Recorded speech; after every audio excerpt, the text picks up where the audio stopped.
首先，我哋要預備鉸剪同埋漿糊，然後用鉸剪沿住圖形嘅外圍嚟剪。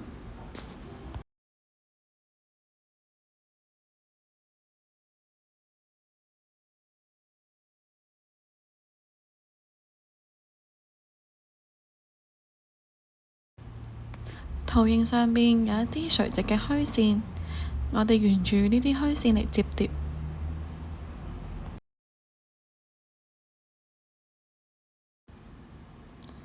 跟住，我哋沿住圖上面嘅斜線嚟摺疊。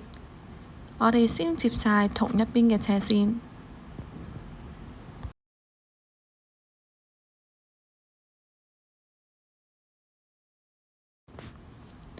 然後另一邊都好似啱啱咁，沿住斜線嚟摺疊。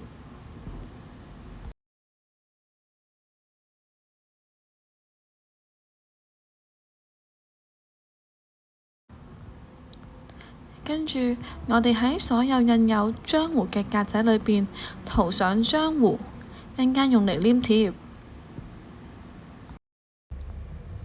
塗完漿糊之後，就將角落上面嘅小黑點同圖形上面嘅小黑點對齊，輕輕按壓已經有漿糊嘅地方。記住要細細力咁按壓啊！如果唔係，圖形就會變形㗎啦。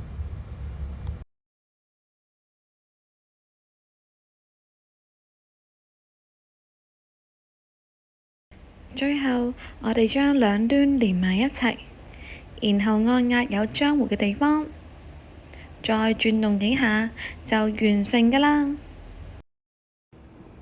當你轉動嘅時候，有冇發現有4隻唔同顏色嘅表面？其實每隻顏色上邊都印有我哋產前講座嘅重點解碼㗎。